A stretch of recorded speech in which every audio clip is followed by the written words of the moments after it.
Саламатсыздар ма, құрметті оқушылар. Бүгін біз алгебра 7-ші сынып 698-ші есепті шығарамыз. Бұл жерде амалдарды орындау қажет. Бұл амалдарды орындау үшін бірінші мына жақшаларды қосып аламыз. Одан кейін барып мынаны бөлеміз. Енді бірінші амал, бізде жақшаны қосайық.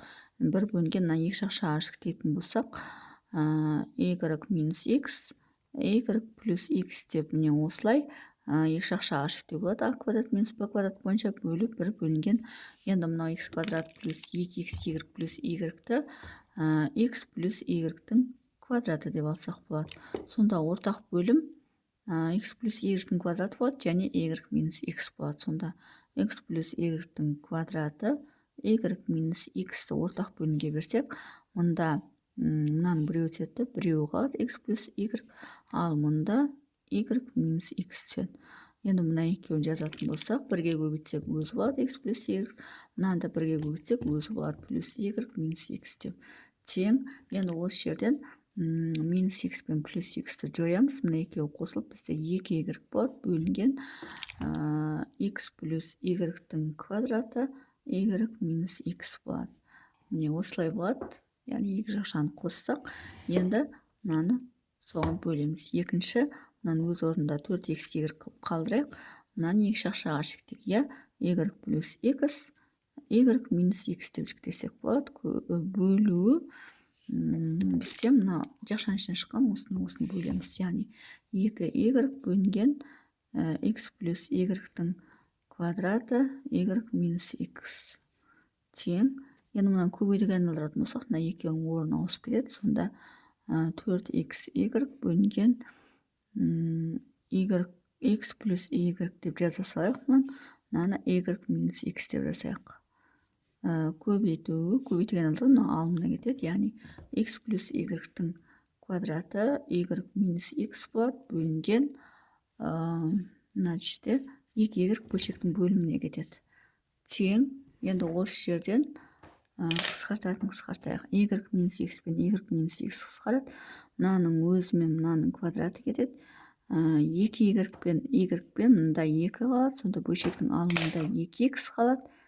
Мына қызылмен жаза береміз. Мына қатты көрмей қалды. 2x қалады. Мына жерден x плюс y болады. Бөлшектің бөлімінде барлығы кетіп қалады. 1 болады. Сонда ең соңында есеп жауабының x плюс y. Осы болады екен. Яғни бірінші есептің жауабы міне осылай болады. Енді менде мына жерде ручка таусылып қалды. Басқа ручканы алайын. Екінші есепті шығарамыз.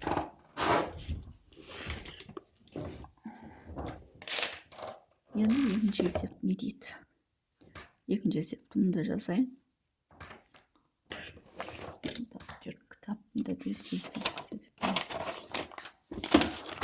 так, екінші есептің берілгені x минус 2y бөлінген x квадрат минус 2xy минус 1 бөлінген x квадрат минус 4y квадрат бөлінген x плюс 2y бөлінген 2y минус x-тің квадраты.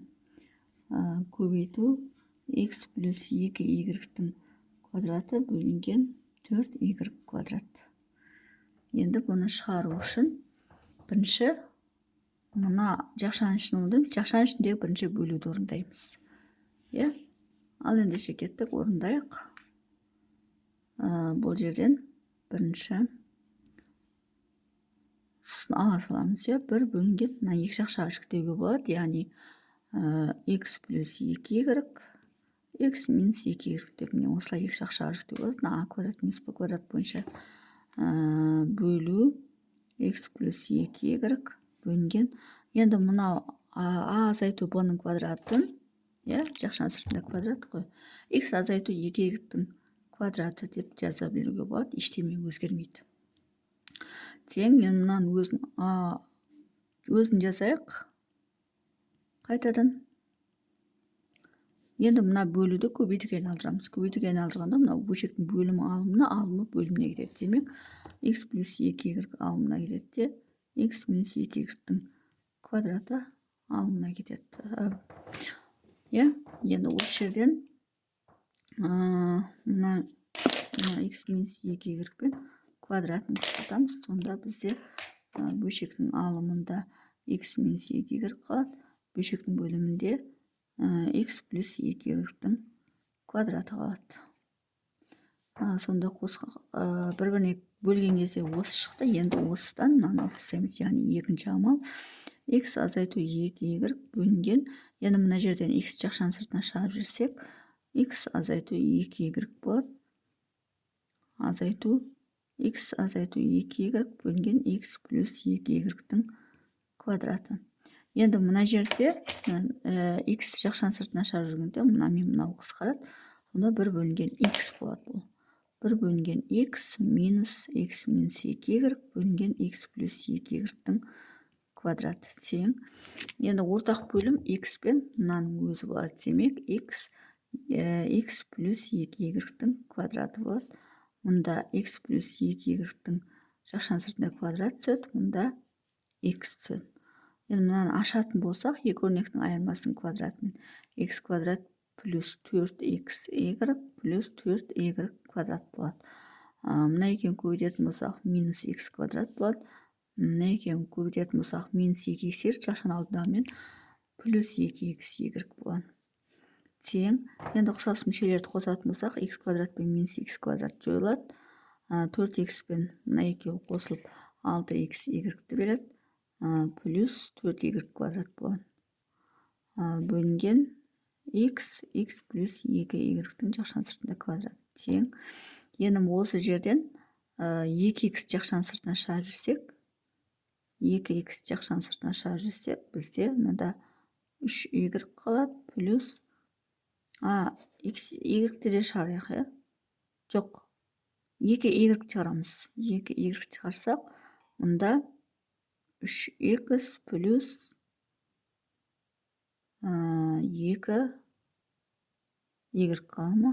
Бөлінген x плюс 2y жақшаның сыртында квадрат. Міне осылай болады жақшаның ішінен. Енді осыны мынаған көбейтеміз. Яғни мына жерде үшінші амал деп қоя салайын. 2y қалды бізде, сосын 3x плюс 2y қалды. Бөлінген x плюс 2y қалды квадраты, көбейту. Енді мынаны жазамыз. X плюс 2y квадраты бөлінген 4y квадрат. Енді көбейтетін болсақ, мынаның квадраты мен мынаның квадраты қысқарады. Так, мына y-дің квадраты мен y кетеді, 2 мен 2 кетеді, мұнда 2 қалады. Сонда бізде бөлшектің алымында 3x плюс 2y қалады. Бөлшектің бөлімінде x және мұнда 2 деген коэффициент қалады. Сонда және y қалады. 2y x қалады және болды. Сонда бізде екінші есептен 3x плюс 2y бөлінген 2yx немесе xy. Осылай қалады екен. Сонымен есептің шығар жолы осындай. Егер есептің шығар жолы түсінікті болса, лайк басып, комментарий жазып, каналыма тіркеліп кетсеңіздер болады.